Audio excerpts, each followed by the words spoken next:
this is about OpenGL errors. The common ones that you could avoid and get, and a little bit about shaders. The first one that comes to mind is the awkward one. It's whenever you use different hardware, for some reason, it can have different attribute locations for the merchant's attribute binder. It's after you bind the VBO and you tell it like different offsets or different, sometimes it depends on how you do it.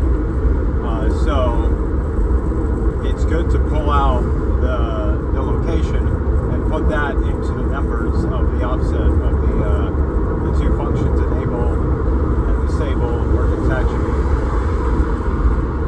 Because what was happening, it was working on Windows and WinMG, but when it came to Android, and I switched it to draw all elements array from their little like example of the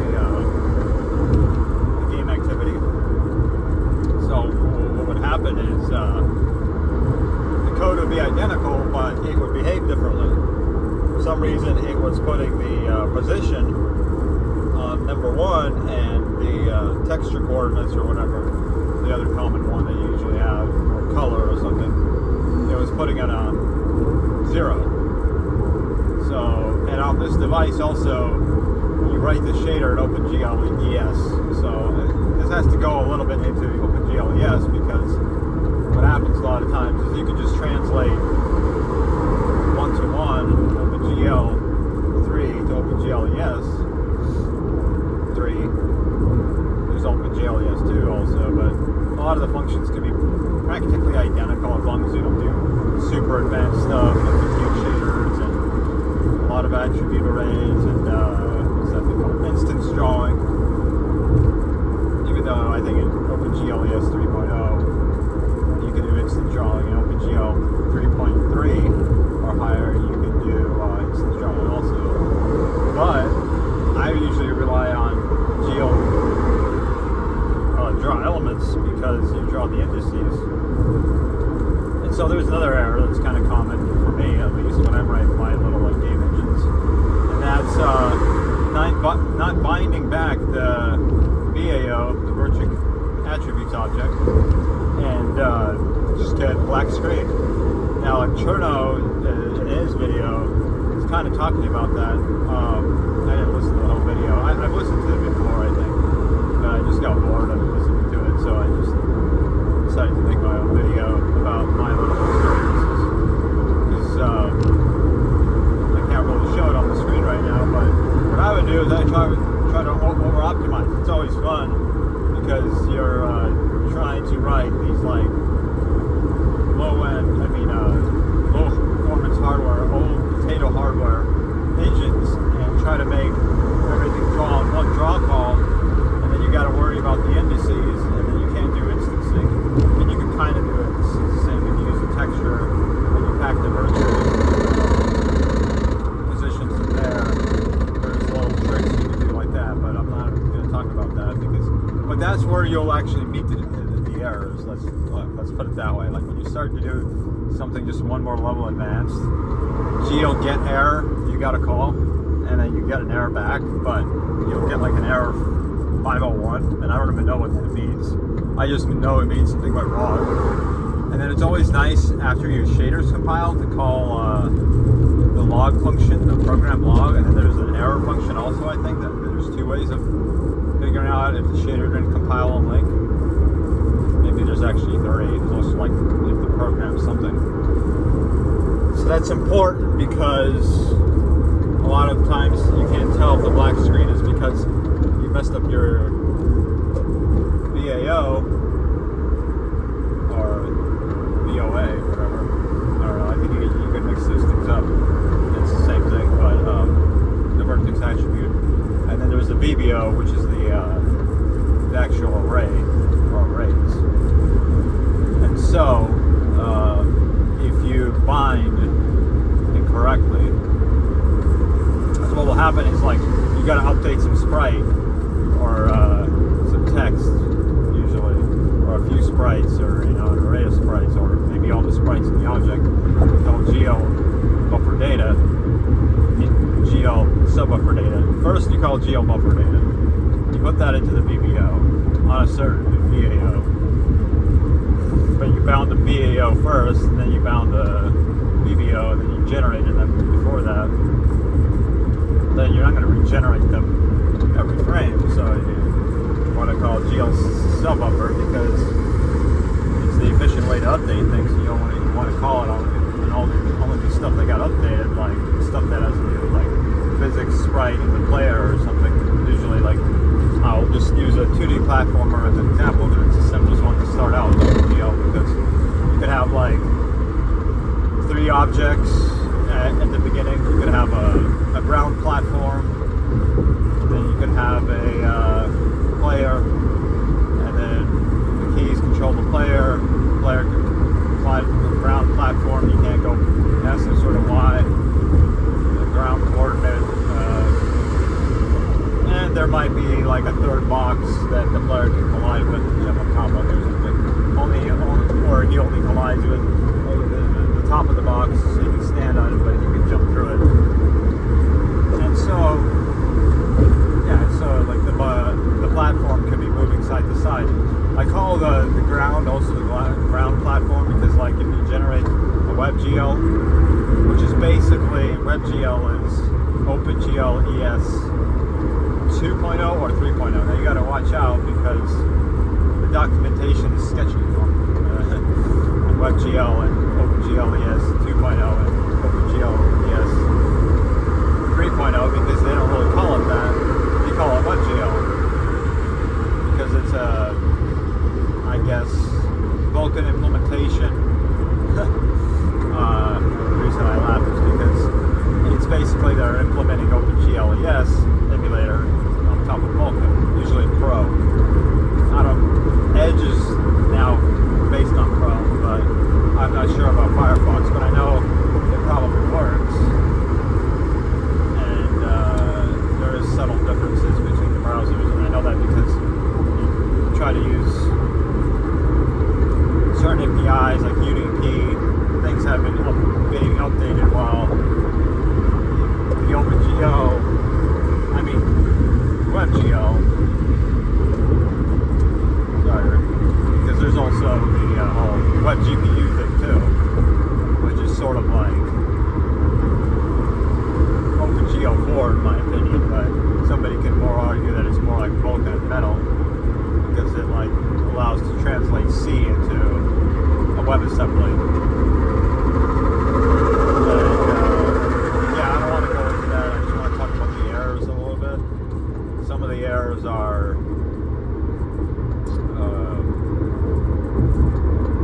overdrawing the buffer, like make sure your indices are usually type uint32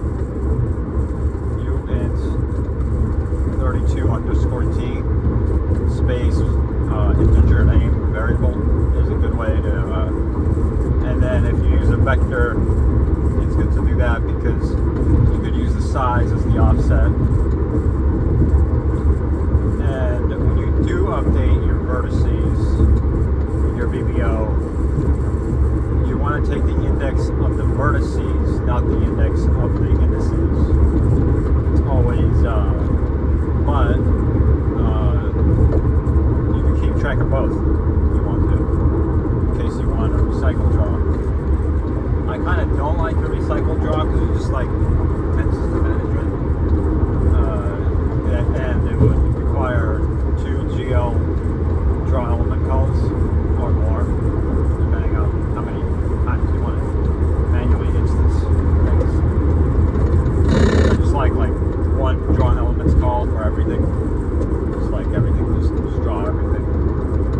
Obviously for culling and something inclusion and some of these other methods. But when you're writing something simple that it's not going to have like 10 million triangles, for example, usually it's fine to just draw everything that's less than 10,000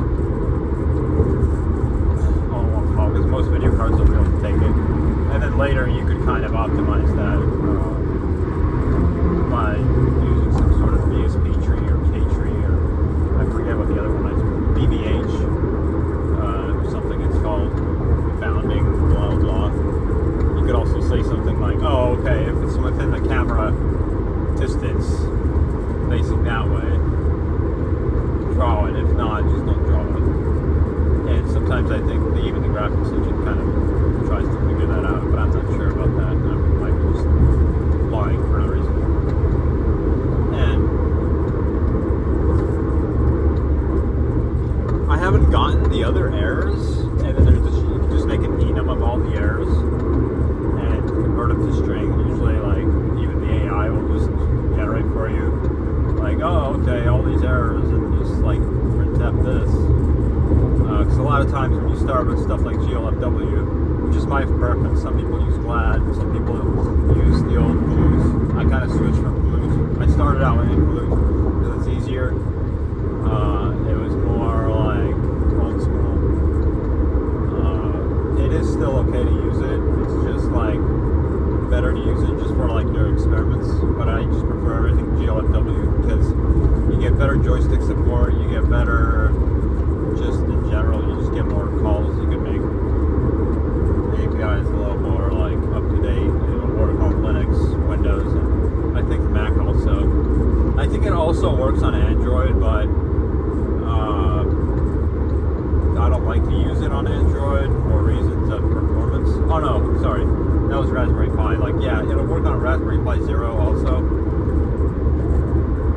and you can also compile OpenGL ES with GLFW, which has a little triangle sample, I guess, within the source they provide for the distribution. So yeah, if you are updating those sprites and you forgot to con GL bind vertex array buffer, because you have to bind, you update, right before you update, you bind the vertex array buffer, then you unbind it. And the reason you unbind it, you have to unbind, is because later, when your update loops comes up, usually it's like, generally you could have like a thread on a render, but I don't do it that way for my simple games that I'm making for now. I just go and have a render, update render, which is like the main update loop of the game. And in there, I call bind BBO, bind BAO. I don't think I even need to bind to BBO at that point. Maybe you do, but whatever. But mainly bind BBO, draw elements, all the indices that I'm using, probably all of them, and unbind it to 0. So it gets bound and unbound. That way, it can update it when it calls. It's on bound and rebound, and then it's bound again, and then they update the GL buffer subdata. Now that's the confusing part to explain. There's an update function that does the draw call. That's really the update loop for the game, and then there's an update to the vertices or the sprites or whatever of the BBO. But in order for it to update, you have to cycle up, bind off and on of the BAO. So I can't reiterate that enough because how many times I made that mistake and I was just lost. And the other one where I was lost for a long time is the positions, because I didn't get the positions in the initial binding right, and it was just like mixing up the UV's position with the position of the vertex attributes of the vertices, and yeah.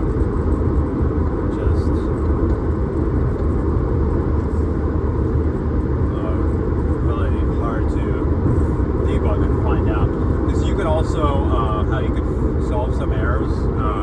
You could download the buffer. By download, I mean instead of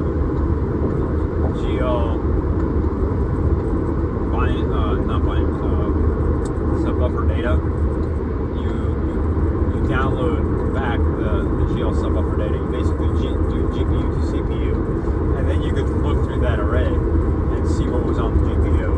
Sometimes that's useful when you're really debugging something gnarly, like a text renderer, where you're like drawing like 20, 30, 100 quads pre-cached, and like those quads will be invisible until you draw something to them. That way the shader is actually manipulating the alpha value in order to draw the font, or the text, I mean, and the font, like it's confusing because it's actually a glyph usually stored as like the red channel or the alpha channel, or just on one channel, or it could be on all four channels for different assigned distance function and the more like SDF type assigned distance field type, or MSDF or MTSDF formats. And now all those three have different amount of channels. One has 2, one has 3, one has 4, and the shader calculation takes care of how the font will be drawn and the alpha will be applied, and you could also apply outline, but it can't be on the well, it could be on the one with only the red channel, but it's you have to do more shader calculations, but in the other one you do so many calculations that it's like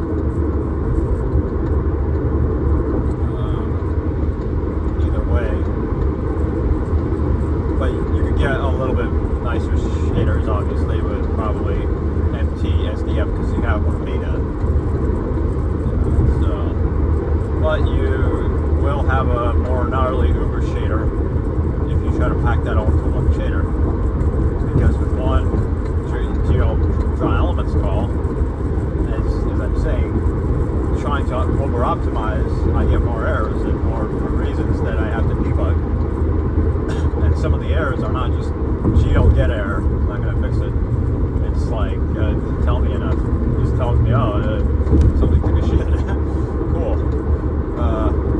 So what I have to do is like download the buffer, like look at all the data, printf everything, all the arrays, like console looks like spam. So that's the other thing I was going to say.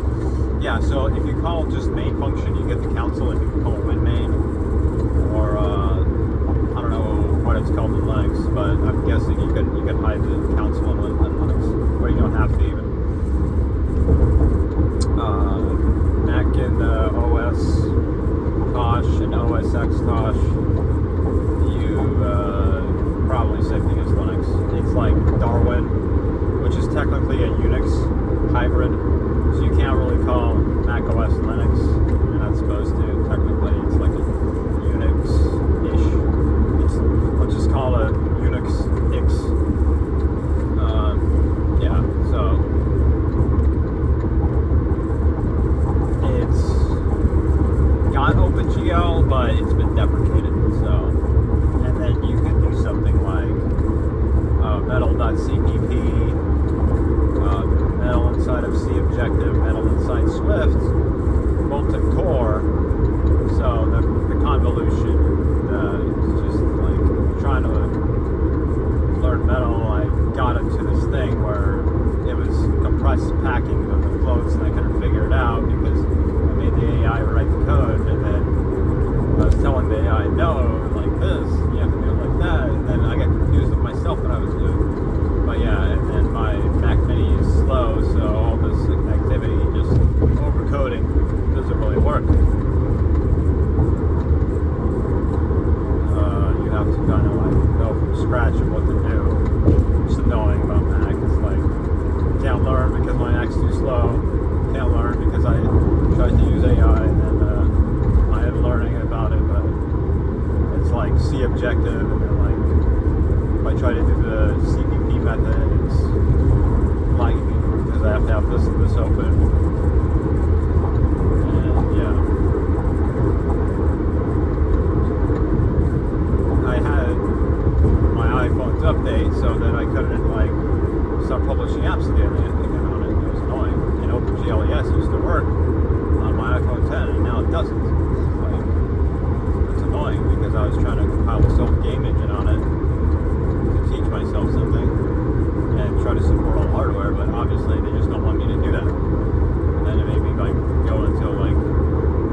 frenzy tantrum, almost. I didn't, though. I just, like, said no. I'm not gonna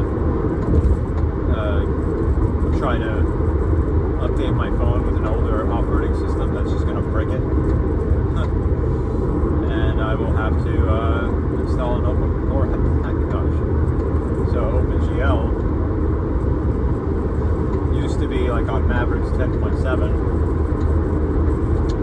Source Engine used to run it. And Source Engine used to run OpenGL. Now it's kind of switched to like DirectX to VK or something.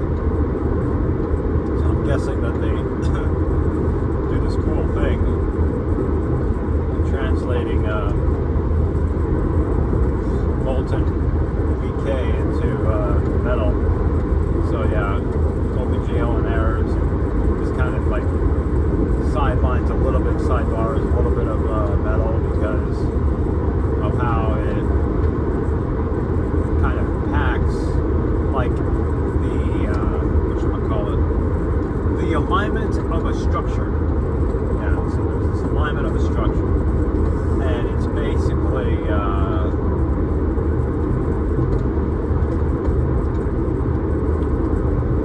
register in DirectX. It's because if you study DirectX, the old school one, model 1.1b, just potato model, there's like 96 instructions, or like allowed instructions per shader. So you have to write in just a bunch of shaders just to do a bunch of cool stuff. That was like the bypass help used for Source Engine, and you kind of like get to see that once you start writing shaders, and you're like, I want my source mod to support everything. Oh yeah, great.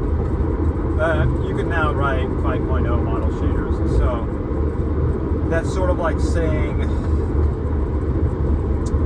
metal GPU register. A register is just basically a thing that like is a little like box. It's a little like safe box where the variable goes. You can't really call it a int variable, quote unquote. It's more of like lower level than that. It's like not on an address. It's a consistent place, but that place just gets reused for everything. It's like a storage rack that just gets stuff put on it all the time. It's basically the best like analogy I can come up with right now. I used to have a lot better analogy. It was just more like it has to be like kind of like an engine piston. Like the gas is gonna always move through there. How it moves through there is gonna be like depending upon what's going on. But you know that things are just moving in and out. So you have this like most infamous instruction of all, MOV, move, which is the most infamous operator of all in most programming languages, like the equal sign. Now this can mean different things depending on what the register is doing. You put stuff into two registers, you call equal, and then it'll tell you 1 or 0 is this equal to each other. Now there could be another flag, and this is where it gets to be really fun. But I don't want to go into all that assembly language, what's it called? Elite jargon. Because there lies stuff like, oh, what is it? ARM? Is it x64? Is it x86? Is it 486? And does it support AVX instructions and MMX or SSC instructions? MMX or something? I don't know. I think that has to do something with the processors. But anyway, the OpenGL uniforms, attribute arrays, all those shader parameters are sort of like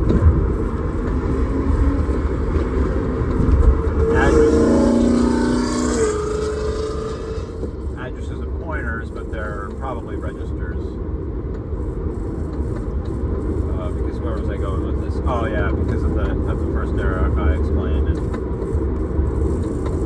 and metal